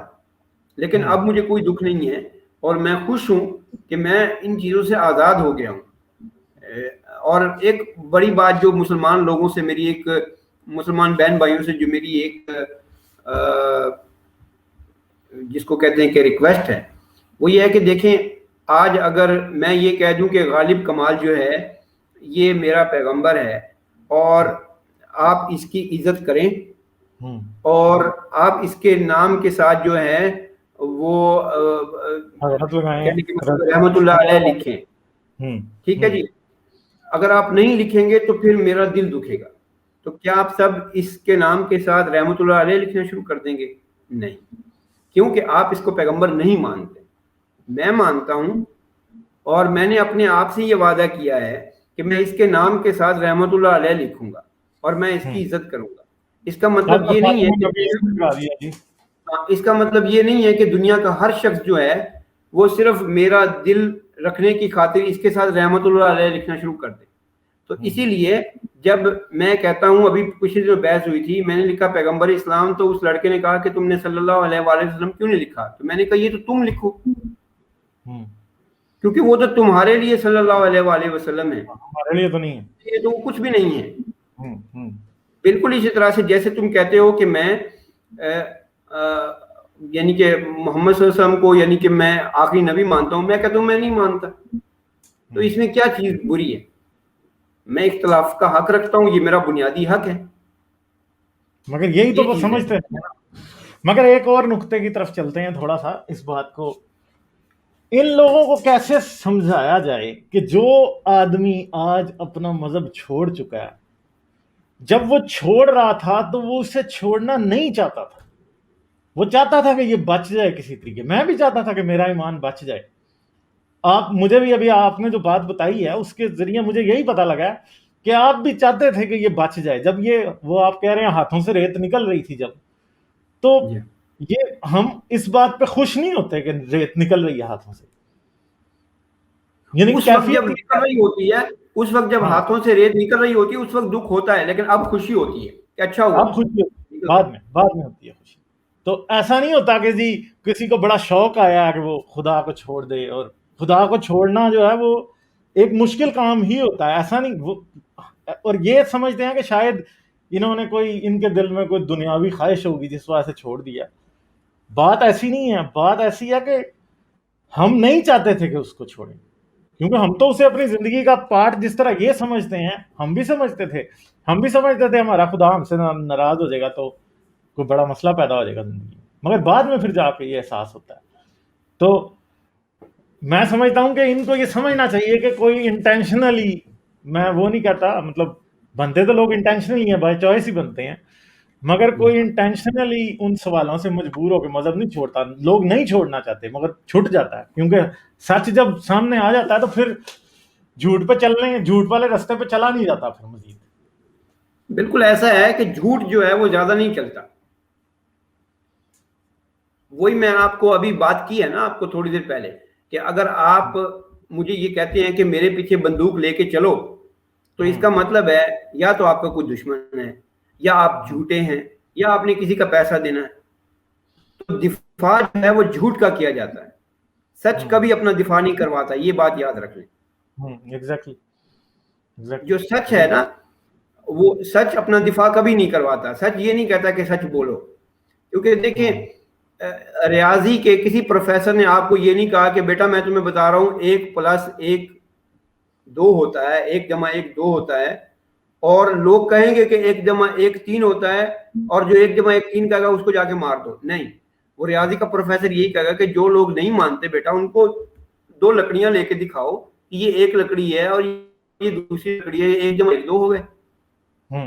تو وہ کبھی بھی آپ کو یہ نہیں کہے گا کہ جاؤ اس کو مار دو، جاؤ اس کو یہ کر دو، جاؤ اس کو فلاں کر دو۔ یہ جو جتنے بھی توہین اور یہ جو جتنی بھی تکریم کی باتیں ہیں، یہ سب کا سب جو ہے یہ جھوٹ کا ایک ثبوت ہے کہ جتنے بھی مذاہب ہیں دنیا میں وہ یہی کرتے ہیں، جتنے بھی مذاہب ہیں وہ یہی کرتے ہیں کہ وہ کہتے ہیں کہ بس وہ یعنی کہ وہ اپنی عزت کرواتے ہیں، اور وہ کہتے ہیں کہ بس سوال نہیں کرو، کیونکہ سوال کرو گے تو وہ پھر ٹوٹ جائے گا کام۔ یہ چیز آپ سے جو مطلب جو ایک وائٹل کوشچن ہے وہ یہ ہے کہ کیا آپ سمجھتے ہیں کہ پاکستان سیکولر بن سکتا ہے، اور اگر بن سکتا ہے تو ہم کس وقت تک امید کر سکتے ہیں کہ بنے گا؟ سوال بڑا دیکھیں پاکستان سیکولر بن سکتا ہے، اور پاکستان کے سیکولر بننے کی جو شروعات ہیں وہ ہو چکی ہیں، لیکن ہمیں جو ہے وہ صرف ایک کام کرنا ہوگا، وہ یہ ہے کہ جس طرح سے میں بیٹھا ہوتا ہوں، میں نے اپنی وال کے اوپر جو میرے دماغ میں آتا ہے میں وہ لکھ دیتا ہوں۔ ہم کیونکہ دیکھیں میرے بھی 2 بچے ہیں، میں نے ان کو پالنا ہے۔ اگر میں پاکستانی معاشرے کو ٹھیک کرنے پہ لگ جاؤں تو پاکستانی معاشرہ تو شاید ٹھیک نہیں ہوگا، لیکن میرے بچوں کی زندگی جو ہے وہ کھڈے لگ جائے گی۔ ٹھیک ہے، تو میں نے یہ فیصلہ کیا ہے کہ جو میرے دماغ میں آئے میں وہ فیس بک کے اوپر ڈال دوں، اپنے یوٹیوب چینل کے اوپر ڈال دوں، اپنے ٹویٹر اکاؤنٹ کے اوپر ڈال دوں، اپنے انسٹاگرام کے اوپر ڈال دوں، تو لوگ اس کو پڑھتے ہیں اور لوگ پڑھتے چلے جاتے ہیں۔ اور میرے خیال میں یہ بھی جو ہے یہ ایک بہت اہم قسم کی جو تحریک ہے جو ہم سب مل کے چلا رہے ہیں۔ 1000 فالوور 2000 فالوور آپ کے ہیں پکے ٹھکے جو ہیں، 2-3 ہزار جو میرے ہیں، ہر کسی کے ہیں، تو ہم یہ چاہتے ہیں کہ روشنی پھیلتی جائے، پاکستان سیکولر بنے گا، لیکن یہ لانگ ٹرم بات ہے۔ میں یہ نہیں کہہ سکتا کہ پاکستان جو ہے آپ کو میں ایک بات بتاؤں کہ میں نے ایک بین الاقوامی قانون کا طالب علم ہونے کے ناطے، انٹرنیشنل لاء کا طالب علم ہونے کے ناطے، پاکستان کی تمام سیاسی پارٹیوں کو 7 ہیں جی وہ بڑی بڑی، ان کے چیئرمین جو ہیں بلاول بھٹو کو اور یہ نون لیگ وغیرہ سب کو میں نے باقاعدہ خط لکھے ہیں، اور ان میں میں نے یہ چیز کہی ہے کہ آپ پارلیمنٹ میں جو ہیں ایسی چیزیں لے کر آئیں جو کہ سیکولر قوانین ہوں، اور یعنی کہ وہ قوانین تو یہی ہیں کہ آپ مولویوں کو باقاعدہ خطبے کا ایک پروسیجر دیں کہ وہ ادھر سے ہٹ کے ادھر سے بات ہو جائے تو، ہاں جی، اور جو مولوی اگر کسی کو لڑوانے کی بات کرے اس کو ریاست کا دشمن سمجھا جائے اور اس کو سزا دی جائے۔ ٹھیک ہے جی، اسی طرح سے کافی ساری اور چیزیں ہیں، وہ تقریباً 15 نکات میں نے بنا کے اسی کو سب کو میں نے کاپیاں بھیجی ہیں۔ اس کے علاوہ ہاں میں آپ کو دکھاؤں گا وہ، اس کے علاوہ میں نے امریکہ، جرمنی، فرانس، یورپی یونین کا جو یعنی کہ آپ اس کو کیا کہتے ہیں جو مین برسلز میں جو ہیڈ آفس ہے ان کا، ٹھیک ہے، ان کو میں نے باقاعدہ خط لکھے ہیں ایک پاکستانی سٹیزن ہونے کے ناطے کہ پاکستان کی امداد بند کریں، پاکستان کو پریشر کے انڈر لائیں، اور ایک باقاعدہ ہیش ٹیگ ہے جو میرا بنایا ہوا ہے وہ ہے سینکشن پاکستان، وہ بھی میں اکثر لگاتا ہوں۔ آپ اس کو اگر فیس بک پہ لکھیں گے سینکشن پاکستان تو وہ چل رہا ہے ٹیگ، بہت سارے لوگ لکھتے ہیں کہ جب بھی کوئی واقعہ ہوتا ہے تو ہم اس کو بنیاد بنا کے وہ سینکشن پاکستان چلاتے ہیں، اور کافی ساری چیزیں ہیں جو میں نے اس میں لکھی ہیں اور ان کو کہا ہے کہ ان چیزوں کے اوپر ایکشن لیا جائے۔ پاکستان میں ملا ملٹری اتحاد ہے، پاکستان آرمی کو جو ہے آپ اپنی بجٹ دینا بند کریں، اپنے بجٹ میں سے پیسے دینا بند کریں، کیونکہ یہ جو آرمی ہے یہ آپ کو دھوکے دیتی ہے، یہ جو آرمی ہے یہ مذہب کو استعمال کر رہی ہے، تو اس میں کافی ساری چیزیں ایسی آ جاتی ہیں. اور باقاعدہ یہ جو نیا پریزیڈنٹ آیا ہے اس کو بھی میں نے خط لکھا ہے، جو بائیڈن ہے. ٹرمپ کو بھی خط لکھا تھا، پتہ نہیں اس کا کیا بنا، مجھے کوئی جواب نہیں. ہو سکتا ہے ردی کی ٹوکری میں چلا گیا ہو، لیکن میں سمجھتا ہوں کہ مجھے یہ کرنا چاہیے. آپ تو کر رہے ہیں نا، آپ تو کر میں نے کیا. میں نے ملکہ برطانیہ کو باقاعدہ ایک خط لکھا، اس کا مجھے جواب بھی آیا ملکہ کی طرف سے کہ جو ہی کوئی پاکستان کا ہیڈ آف اسٹیٹ ہمارے پاس آئے گا ہم اس سے یہ مسئلہ اٹھائیں گے. ملکہ نے میرے ساتھ آج سے 3 سال پہلے یہ وعدہ کیا تھا کہ جو ہی کوئی پاکستان کا کوئی بھی head of state, running head of state جو ہے عمران خان ہے یا آگے بلاول بھٹو ہے، کوئی بھی جب ہمارے پاس آئے گا تو ہم نے یہ بات آپ کی نوٹ کر لی، ہم ان کے ساتھ اس چیز کے اوپر بات کریں گے. تو یہ کوشش ہمیں جاری رکھنی چاہیے. یہ چیز ہے. باقی ہم ڈنڈے کے زور پہ تو ہم تبلیغ نہیں کر رہے ہیں. ایسا تو نہیں ہوگا کہ پری میچورلی کو پاکستان میں سیکولرزم لے آ جائے تو اس کا بھی حال وہی ہوگا جو پہلے پاکستان میں. اصل میں عوام جب سیکولر طرف جائے گی، ذہن بنیں گے، جو کہ ذہن سازی کی کوشش آپ بھی کر رہے ہیں، ہم بھی کر رہے ہیں، کرتے جا رہے ہیں. اور آپ سب کو یہ بھی بتا دوں کہ میں نے نعمان بھائی کے چینل کا لنک اور ان کے پیج کا لنک دونوں اس ویڈیو کی ڈسکرپشن میں ڈال دیے ہیں، تو چینل کو ضرور جا کے سبسکرائب کریں. آپ کو ان سے بہت کچھ سیکھنے کا موقع ملے گا. ہم نے بھی ان سے بہت سی باتیں سیکھی ہیں اور آپ بھی آگے سیکھتے رہیں گے. تو کوشش کریں گے کہ ساتھ ساتھ ان کے ساتھ اور بھی امپورٹنٹ ٹاپکس پہ بات کریں.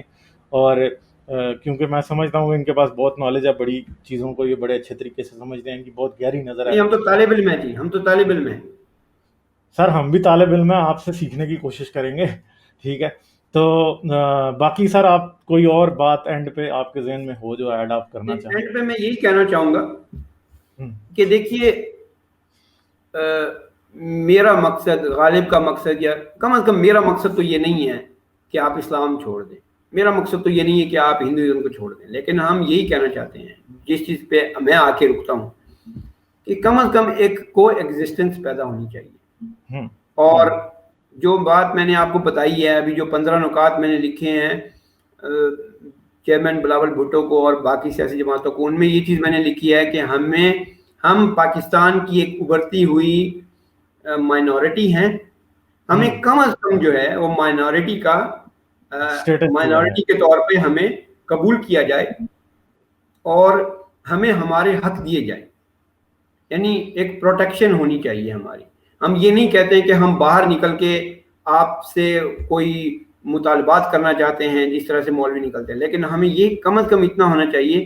میری اس وقت یہ جو ہے سب سے بڑا پہلا جو قدم ہے وہ میں یہ چاہتا ہوں کہ پاکستان میں ہو کہ ایتھیسٹ کو اور ایگنوسٹک کو، ملحدین کو اور لا معارفین کو پاکستان میں ایک آفیشیل سٹیٹس مل جائے کہ یہ مائنورٹی ہے. یہ ہماری بس سب سے بڑی فتح ہوگی کہ وہ میں آپ کو بھی بھیجوں گا، آپ بھی پھر وہ یعنی کہ اس کو کر کے بھیج دیجیے گا. جتنے بھی ملحدین ہیں، لا معارفین ہیں، ایتھیسٹ ہیں، ایگنوسٹک ہیں، ان کو چاہیے کہ وہ بھی، ان سب کے میں پتے آپ کو دے دوں گا، سیکریٹریٹس جو ہیں ان کے جو آفیسز ہیں، آپ ان کو بھیجیں تاکہ ان کو معلوم ہو، یہ جو سیاسی قائدین ہیں ان کو معلوم ہو کہ ہاں بھائی یہ جو ایک مطالبہ ہے یہ سامنے ابھر کے آ رہا ہے. اور ایسے لوگ ہمارے ملک میں ہیں، یہ مانے ایسے لوگ ہمارے ملک میں ہیں اور ان کو قبول کرنا پڑے گا. یہ پاکستانی ہیں اور یہ یہاں پر پیدا ہوئے ہیں، یہ بھی اس دھرتی کے بچے ہیں. یہ انہوں نے اپنی چوائس کی ہے، انہوں نے اپنے جن کو چینج کیا ہے. اس کا مطلب یہ نہیں ہے کہ کہنے کا مطلب ہے میری ماں نے مجھے آگ کیا، جی میری ماں نے مجھے آگ کیا تو میں نے اپنی ماں کو خط لکھ کے یہ کہا کہ تم مجھے آگ کر دو، لیکن تم میری جس کو کہتے ہیں کہ رگیں نکال کے ان میں سے خون نہیں نچوڑ سکتی کیونکہ یہ خون تمہارا ہی دوڑا. یعنی آپ کو فیملی کی طرف سے بھی اسلام چھوڑنے کا ٹھیک ٹھاک بیکلیش آیا؟ میں نے پہلے تو میں نے یہ چیز کھل کر کبھی نہیں کہی تھی فیس بک کے اوپر. تو ابھی تقریباً کوئی 7 مہینے پہلے وہ اسی ڈر سے نہیں کہی تھی کہ میں مسلمان نہیں ہوں، کیونکہ میں ڈرتا تھا کہ بھی میرے گھر والے مجھے سب کچھ یعنی کہ چھوڑ کے چلے جائیں گے. تو جو ہی میں نے اس چیز کا اعلان کیا ہے، میرے بھتیجے، میرے بھائی، میرے بچپن کے دوست، میرا کسی کے ساتھ کوئی تعلق نہیں ہے. بلکہ اتنا بھی ہوا کہ میں نے ناظرہ کا جب کارڈ بنوانا تھا تو اس میں گواہ لکھنے تھے کوئی، تو مجھے اپنے دوستوں سے کہنا پڑا کہ یار، تو مجھے دوستوں نے کہا کہ تمہارے تو گھر میں فیملی وغیرہ ہے پاکستان میں. تو میں نے کہا بھائی وہ ان کو جواب نہیں دیں گے، وہ کہہ دیں گے کہ کیونکہ میری ماں نے مجھے آگ کر دیا ہے، میرے بھائیوں کا مجھ سے کوئی تعلق نہیں ہے. تو یہ کرنا پڑا، یہ سہنا پڑا. اب میں کیا کہہ سکتا اور ہوں. یہ صرف اس بات کے پتہ لگنے سے کہ آپ اب مسلمان نہیں. میں نے یہ کہہ دیا کہ جی میں مسلمان نہیں ہوں. تو یعنی یہ مطلب وہ یہ کوئی شعر تھا کہ آسان ہی مسلمان ہونا، تو میرا خیال ہے آسان ہی نہیں، مسلمان ہونا تو بہت آسان ہے. ہاں وہ تو بہت آسان ہے، غیر مسلمان ہونا تو بہت مشکل ہے. بہت مشکل. ظاہری بات ہے کہ جب آپ کو اپنی ماں، مطلب کہ ایک بچے کے دل میں کہتا ہوں کہ مجھے یاد ہے میرے دادا جی تھے تو وہ بہت بوڑھے تھے، تو کبھی کبھی ان کو کوئی درد ہوتی تھی تو وہ اپنی ماں کو یاد کرتے تھے. تو ان کی کوئی ایج شاید 90 ایئرس تھی جہاں تک مجھے یاد ہے. میری ماں کی عمر 81 سال ہے جی، 81 سال ہے میری ماں کی عمر. مگر یہ ہے کہ وہ تو بوڑھوں کو بھی ماں یاد آتی ہے. تو میں واقعی ہمت ہے آپ کی، اور میں آپ کی والدہ اگر کبھی سنیں گے تو میں انہیں یہی کہوں گا کہ جی آپ اپنا بچہ بھلا نہیں سکتی، یاد آپ کو پھر بھی آئے گا، اور آپ بھی اپنی ماں کو کبھی نہیں بھول سکتے. یہ بات ہے. مگر ماں کو تو ہر کوئی بھی نہیں بھولتا. آپ دوسرے ایتھیسٹ ہیں جس کے ساتھ یہ ہوا ہے. ایک اور بھی بندہ ہے ایسا جس سے میں نے یہ بات سنی. نہیں جی، میرے پاس تو باقاعدہ وہ آنکھ نامہ پڑا ہوا ہے کہ میں نے اپنے فلاں فلاں بیٹے کو جو ہے وہ آگ کیا، اور اس میں ساری وجہ لکھی ہوئی. آپ کا نمبر کون سا تھا بہن بھائیوں؟ میں سب سے چھوٹا ہوں، میں سب سے لاڈلا بچہ تھا. پھر یہ بھی سوچ رہے ہیں کہ شاید لاڈوں پیاروں نے اس کو خراب کر دیا. تو مشکل ہے، آسان نہیں ہے. یہ لوگ شاید سمجھتے ہیں کہ بہت کوئی پھولوں کی سیج ہے جس پہ کوئی. اچھا، ایک اور بات میں کہتا چلوں کہ لوگ سمجھتے ہیں کہ پیسے وغیرہ ملتے ہیں، کوئی پتہ نہیں کیا لوگ پاکستان میں سمجھتے ہیں کہ دیکھیں میں نے یہاں پہ 5.5 سال محنت کر کے اپنا گھر خریدا. اس سے پہلے میں سارا یعنی کہ جتنا عرصہ بھی تھا وہ میں اور میری بیوی محنت مزدوری کر کے ہم گھر کا کرایہ دیتے رہے، بچوں کو پالتے رہے، ہم پڑھتے بھی تھے ساتھ ساتھ. ابھی بھی میری بیوی جو ہے وہ ڈاکٹریٹ کی ڈگری کر رہی ہے، میں یعنی کہ انٹرنیشنل لا کر رہا ہوں، میری بیٹا اور بیٹی پڑھ رہے ہیں. تو مجھے آپ یقین مانیں کہ کچھ بھی نہیں ملتا، کچھ بھی نہیں ملتا. اس وقت بھی ایسا ہے، خاص طور پہ یہ کورونا وائرس کے بعد. میں یہ تو نہیں کہتا کہ میں بہت ہی غریب ہوں یا ہینڈ ٹو ماؤتھ ہوں، لیکن یہ ہے کہ حالات کو اتنے اچھے نہیں ہیں. یہ میں نہیں کہہ رہا کہ یعنی کہ میں جو پہلے تھے وہ نہیں ہیں، کیونکہ پہلے میرا بزنس وغیرہ تھا. تو لوگ سمجھتے ہیں کہ ہمیں کوئی پیسے ملتے ہیں، لوگ سمجھتے ہیں ہمیں کچھ ملتا ہے. کچھ بھی نہیں ملتا جناب، کچھ بھی، بلکہ الٹا کھونا پڑتا ہے آپ کو سب کچھ. ہاں، چھینا گیا ہے، کھونا پڑتا ہے، چھینا گیا ہے. اپنی آنکھوں کے سامنے سب کچھ جاتا، میں نے دیکھا ہے خود، آپ نے بھی دیکھا، میں نے تو دیکھا ہے سب کچھ. میرے پاس ہر چیز تھی پاکستان میں، جب سے جلا وطن ہوں مشکل ہے. اور ہر ایک میرے جیسے اور ہیں کتنے. یہ تو میں کہتا ہوں کہ شاید آج سے کوئی 10-15 سال جب ہمارے پاس یہ اپرچونٹی ہوئی کہ ہمیں اپنی خاموشی جو ہم نے رکھی ہوئی ہے کچھ لوگوں کی سیفٹی کے لیے، جب ہم وہ توڑیں گے تو لوگوں کو پتہ لگے گا کہ ہم کون سا آگ کا دریا پار کر کے آئے. اور آپ، میں ہوں، میرے علاوہ 3-4 اور لوگ ہیں ایسے جو کہ ان سارے سانحات اور واقعات سے جڑے ہوئے ہیں. ضرور کبھی بتائیں گے. تو سر آپ ضرور کوئی ٹائم دیجیے گا مجھے، جو آپ نے 14 نکات بنائے ہیں، 15 نکات. جی ہاں، میں انشاءاللہ ضرور آپ کے ساتھ. ہمیں کوئی ایک کچھ وقت نکال کے اس پہ بات کرنی چاہیے تاکہ پتہ لگے کہ جو ایک نان بلیور بندہ ہے وہ پاکستان کو کس ڈائریکشن میں جاتے ہوئے دیکھنا چاہتا ہے. تو آپ ہے بھی مطلب لا کے طالب علم ہیں اور لا کو آپ جانتے ہیں، تو پھر ڈیفینیٹلی آپ نے جو بھی اس میں ورڈنگ یوز کی ہوگی، میں سمجھتا ہوں کہ ہم اسے اپنا کسی نہ کسی لیول پہ ایک مینیفیسٹو بھی سمجھ سکتے ہیں. اس کو ایک ہمیں بھی یہ مینیفیسٹو نہیں ہے جی، یہ ایک قسم کا ایک جو میں نے ان کو خط لکھا ہے وہ میں آپ کو بعد میں شیئر کر دوں گا، وہ انگلش نہیں ہے، اور اس میں یہ لکھا گیا ہے کہ فلاں فلاں قانون کے تحت ہمیں یہ حق حاصل ہے کہ ہم اپنی مرضی کے فیصلے کریں. میں نے اپنی مرضی کا فیصلہ کیا، تو یہ جو ریاست ہے وہ مجھے اپنی اس مٹی سے لا تعلق نہیں کر سکتی. میرا حق ہے وہاں پہ رہنا، اور ریاست کا فرض ہے کہ وہ مجھے پروڈکٹ۔ تحفظ دے. وہ ریاست کا فرض ہے کہ وہ ہماری کمیونٹی، کیونکہ جب ہمیں حقوق اسی وقت ملیں گے جب ہماری کوئی آفیشیل حیثیت ہوگی. اس میں پھر ایک یہ بھی ہے نکتہ کہ جب ہم فارم فل کرتے ہیں تو ہم سے یہ اقرار کیوں کروایا جاتا ہے، یہ ہمیں ہمارے بنیادی حقوق جو ہے وہ سلب کیے جاتے ہیں کہ جناب آپ لکھیں کہ میں حضرت محمد صلی اللہ علیہ وسلم کے اوپر جو ہے یقین. وہ میں نہیں کرتا. ابھی میں نے ناظرہ کا کارڈ لیا تو مجھے وہ خانہ پور کرنا پڑا، تو اب میں کیا کروں؟ یعنی ایک تھرڈ کنٹری میں رہتے ہوئے بھی آپ سے وہ خانہ فل کرایا جا رہا ہے جو کہ نہیں کرایا جانا چاہیے. ہاں جی، آپ کا مذہب اسلام ہونا چاہیے، نہیں ہوگا تو پھر غلط بات ہے. تو یہ بدماشی ہے، یہ ریاست کی طرف سے ایک بدماشی ہے اور کچھ بھی نہیں ہے. بالکل سر. چلیں سر، بہت اچھا لگا آپ سے بات کر کے. امید ہے لوگوں کو کافی. میں پھر آپ کی اس ویڈیو کو جو ہے وہ بھی میں اپنے چینل کے اوپر شیئر کر دوں گا. کریں سر، بالکل بالکل. میں آپ کو اس کا یہ بھیج دوں گا. ٹھیک ہے، آپ اس کو کر لیجئے گا ضرور شیئر. تو میری آپ سے ایک چلتے چلتے میری آپ سے ایک ریکویسٹ ہوگی. جی وہ سر. یہ ریکویسٹ ہے کہ جب بھی آپ کو ٹائم ملے اور ہم آپ کے ساتھ کر لیں گے اسلام دعا، اور وہ ٹائم رکھ لیں گے. جو اگلا جو ٹاپک ہے وہ میں آپ کو دیتا ہوں اور میں آپ کو دعوت دیتا ہوں، جس طرح سے آج آپ نے مجھے دعوت دی ہے. اور وہ چیز ہوگی، یعنی کہ میں اس چیز کو وہ کر لوں گا آرگنائز. آپ کی آج آپ کر رہے ہیں تو میں کر لوں گا اس کو آرگنائز. اور وہ یہ ہے کہ ہمیں نیوٹرل ہونا چاہیے سب کو، کیونکہ بہت سارے لوگ، میں نے آپ کو پھر وہی بات کہہ رہا ہوں کہ بہت سارے لوگ ایسے ہیں جو کہ اسلام کو چھوڑ کے سوشلزم کی طرف چلے جاتے ہیں، یا پھر اسلام کمیونسٹ بن جاتے ہیں. اسلام کو چھوڑ کے پاکستان میں اصل میں دیکھیں یہ ایک معاشرہ جو ہے وہ ایک جسم کی طرح ہوتا ہے. جب آپ کے دل میں درد ہوگا تو آپ کو تکلیف ہوگی. اس کے بعد 2 مہینے کے بعد اگر آپ کو گیس کی تکلیف ہو جائے تو آپ کے پیٹ میں بھی درد ہوگا. پھر 4 مہینے کے بعد آپ کا جگر کام کرنا ختم ہو جائے یا گردہ کام کرنا چھوڑ جائے تو آپ کو پیشاب کرنے میں تکلیف ہوگی.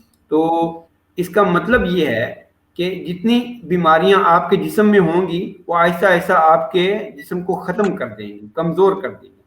اسی طرح سے ایک معاشرہ ہے، پاکستانی معاشرہ ہے، اس میں کتنی ساری بیماریاں ہیں. ابھی میں ایک چھوٹی سی مثال دیتا ہوں کہ یوکرین کا ایک معاشرہ ہے.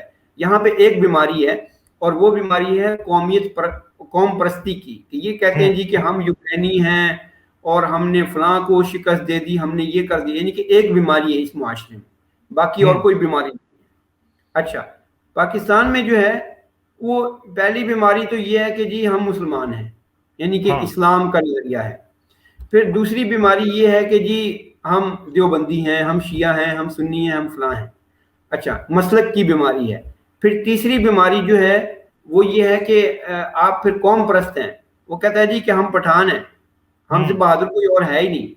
وہ پنجابی کہتا ہے جی کہ ہم سے تو زیادہ جو ہے جگرے والا کوئی ہے ہی نہیں. بلوچ جو ہیں وہ کہتے ہیں کہ ہم تو کوئی بہت ہی کوئی وکری ٹائپ کے لوگ ہیں.